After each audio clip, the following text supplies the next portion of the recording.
공기 중의 관행각 물방울은 화학 포텐셜이 상대적으로 높은 상태입니다. 이 물방울들이 눈송이의 결정얼음 구조에 접촉하게 되면 결정화를 통해 화학 포텐셜이 낮아지는 방향으로 변화하게 됩니다. 즉, 물의 액체 상태에서 고체 상태로의 전환은 화학 포텐셜이 더 낮은 상태로 이동하는 것을 의미합니다. 1장 자유에너지와 엔트로피 개념 이해하기. 여러분, 일상에서 에너지와 작업일이라는 말을 자주 듣지만 이 개념들이 어떻게 우리의 삶과 연결되는지 생각해 보신 적 있나요? 에너지는 우리가 아침에 일어나서 저녁에 잠자리에 들기까지 하루 종일 사용하는 무형의 힘입니다. 예를 들어 커피를 내리거나 걷거나 심지어 생각하는 행위도 에너지가 필요합니다. 그리고 그 에너지로 작업을 수행합니다. 즉, 무언가 유용한 결과를 만들어내죠. 혹시 자유에너지라는 용어는 들어보셨나요? 이 용어는 우리가 실제로 무엇인가를 할 수 있는 능력을 수치화한 것입니다. 이것은 우리의 일상, 기술, 심지어 자연 환경에서 일어나는 모든 변화의 핵심입니다. 자유에너지가 클수록 우리는 더 많은 일을 할 수 있습니다.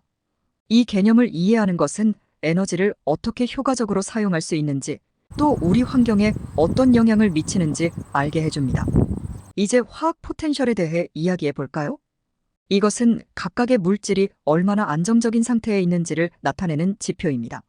마치 사람이 각자의 행복한 상태를 찾아가듯 화학 물질도 에너지적으로 가장 안정된 상태를 찾아갑니다.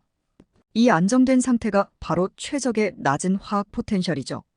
이를 이해하면 왜 반응이 일어나고 왜 어떤 현상이 발생하는지를 알 수 있습니다. 마지막으로 엔트로피라는 개념을 소개할게요. 엔트로피는 어떤 시스템의 무질서 정도를 나타내며 이는 변화의 가능성과 직결됩니다. 엔트로피가 높다는 것은 시스템이 더 많은 상태를 가질 수 있다는 뜻이고 그만큼 변화가 자주 일어날 가능성이 큽니다. 이와 반대로 깁스 자유에너지는 시스템이 얼마나 많은 유용한 일을 할 수 있는지를 나타내는 지표입니다. 이 두 개념은 우리가 살아가면서 경험하는 자연 현상과 기술적 발전 모두를 이해하는 데 큰 도움을 줍니다. 이처럼 우리 일상 속에서 이러한 과학적 원리들이 깊숙이 자리 잡고 있습니다. 이 영상을 통해 여러분도 주변에서 일어나는 다양한 현상들을 과학적인 시각으로 새롭게 바라볼 수 있게 될 것입니다. 다음 장에서는 이 기본적인 개념들을 바탕으로 좀 더 구체적인 예를 들어보다 실용적인 정보를 제공하겠습니다. 자, 함께 과학의 매력 속으로 빠져볼까요? 2장 일상 속의 자발적 변화. 당신이 한 번쯤 경험해봤을 흔한 일, 소금을 물에 타서 휘저어보기. 아주 간단해 보이지만 이 작은 실험 속에는 놀라운 과학의 원리가 숨어 있습니다. 소금이 물에 완전히 녹아 없어질 때까지 무슨 일이 일어나는지 과학적으로 설명해 보겠습니다. 소금 NaCl이 물에 녹는 과정은 자발적 변화입니다. 이는 화학 포텐셜과 깁스 자유에너지가 감소하고 있음을 의미해요. 간단히 말해 소금과 물이 만나면 둘 다 더 낮은 에너지 상태, 즉 더 안정된 상태를 선호합니다. 이 때문에 소금은 자연스럽게 물에 녹으려는 성향을 보이는 거죠. 보다 구체적으로 살펴보면 다음과 같습니다.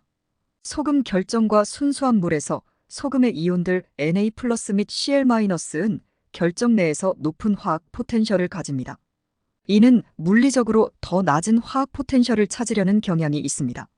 소금이 물에 접촉하면 물 분자들은 이온 쌍극자 상호작용을 통해 Na+와 Cl- 이온을 결정 구조에서 분리시키고 이들을 용해시킵니다. 이때 이온들의 화학 포텐셜이 낮아지면서 더 안정된 상태로 이동하게 됩니다. 이온들이 충분히 물속으로 분산되어 더 이상 화학 포텐셜에 의한 변화가 일어나지 않을 때 평형 상태에 도달합니다. 이는 소금 이온들의 화학 포텐셜이 물속에서 최소화되었음을 의미하며 추가적인 이온이 물속에 녹거나 결정 형태로 되돌아가지 않는 상태입니다. 설탕이 물에 녹는 것도 비슷한 과정을 거칩니다. 하지만 여기에는 엔탈피와 엔트로피 두 가지 요소가 중요한 역할을 합니다. 설탕이 용해될 때 물 주변의 설탕 분자들이 자유롭게 움직이기 시작하면서 시스템의 엔트로피 무질서도가 증가합니다. 이 증가는 설탕 용해를 더욱 촉진합니다. 여러분이 차 한 잔에 설탕을 타서 스스로 달콤함을 조절할 수 있는 것처럼 엔트로피를 이해하는 것은 우리 생활에서 매우 유용합니다. 이 개념은 요리와 베이킹에서 향과 질감을 조절하는 데에도 적용됩니다. 겨울이면 창밖에서 흔히 볼 수 있는 눈송이. 하지만 눈송이 각각의 모양이 왜 그렇게 다양한지, 또 어떻게 그렇게 아름다운 패턴을 만들어내는지는 놀랍게도 역학과 화학의 결합으로 설명할 수 있습니다. 온도와 습도는 눈송이가 어떤 형태로 자라날지 결정하는 결정적인 요인입니다. 예를 들어 온도가 낮고 습도가 높은 환경에서 눈송이는 복잡한 별 모양 패턴을 자주 형성합니다. 이 과정에서 눈송이의 각 지점에서 화학 포텐셜이 최소화되며, 이는 물리학적으로도 매우 흥미로운 현상입니다. 보다 구체적으로 살펴보면 다음과 같습니다. 공기 중의 관행각 물방울은 화학 포텐셜이 상대적으로 높은 상태입니다. 이 물방울들이 눈송이의 결정얼음 구조에 접촉하게 되면 결정화를 통해 화학 포텐셜이 낮아지는 방향으로 변화하게 됩니다. 즉, 물의 액체 상태에서 고체 상태로의 전환은 화학 포텐셜이 더 낮은 상태로 이동하는 것을 의미합니다. 눈송이가 자라면서 더 많은 관행각 물방울이 눈송이에 부착되고 결정화됩니다. 이 과정에서 결정의 화학 포텐셜은 계속해서 감소합니다. 눈송이의 화학 포텐셜이 주변 공기 중의 물방울의 화학 포텐셜보다 낮을 때 물방울이 눈송이로 결정화되어 성장이 지속됩니다. 최근에는 분자 동역학 시뮬레이션을 통해 눈송이의 결정 성장 과정을 보다 자세히 연구합니다. 이 방법은 결정이 형성되는 미시적 과정을 컴퓨터 시뮬레이션으로 재현하여 어떤 형태의 결정이 어떤 조건에서 형성되는지를 실험적으로 예측하고 검증할 수 있습니다.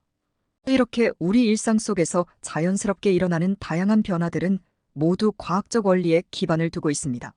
소금과 설탕이 용해되는 것부터 겨울의 눈송이가 형성되는 아름다운 과정까지, 모든 것이 엔트로피와 자유에너지, 화학 포텐셜의 원리로 설명될 수 있습니다.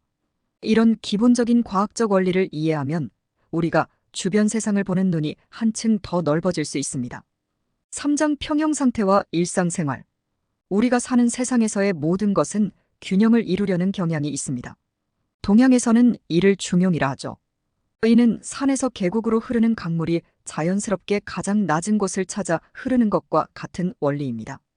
과학에서 이런 현상을 평형 상태라고 부릅니다. 일상생활에서도 우리는 이러한 평형 상태를 여러 가지 형태로 경험합니다.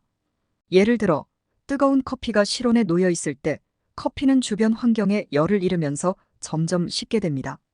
이 과정에서 커피와 주변 환경의 온도가 같아지려고 하며 결국 열적 평형 상태에 도달하게 됩니다. 화학 반응에서도 비슷한 일이 일어납니다. 예를 들어 집에서 식초와 베이킹 소다를 섞어 반응을 일으키면 처음에는 거품이 많이 나다가 점점 줄어들면서 반응이 멈춥니다. 이는 반응물과 생성물 사이에 화학적 평형이 이루어졌기 때문입니다. 주방은 화학 실험실과 다름없습니다. 여러분이 음식을 조리할 때 많은 화학 반응이 일어나고 있어요. 소금과 설탕은 우리가 흔히 사용하는 조미료인데 이들이 음식에 풀어지는 과정도 화학 평형의 좋은 예입니다. 소금을 물에 타면 소금 입자들은 물과 반응하여 이온으로 분리됩니다. 이 이온들은 물속에서 자유롭게 움직이게 되며 이러한 상태가 유지될 때 화학 평형에 도달했다고 볼 수 있습니다. 설탕도 비슷하게 물에 녹아서 평형 상태를 이룹니다.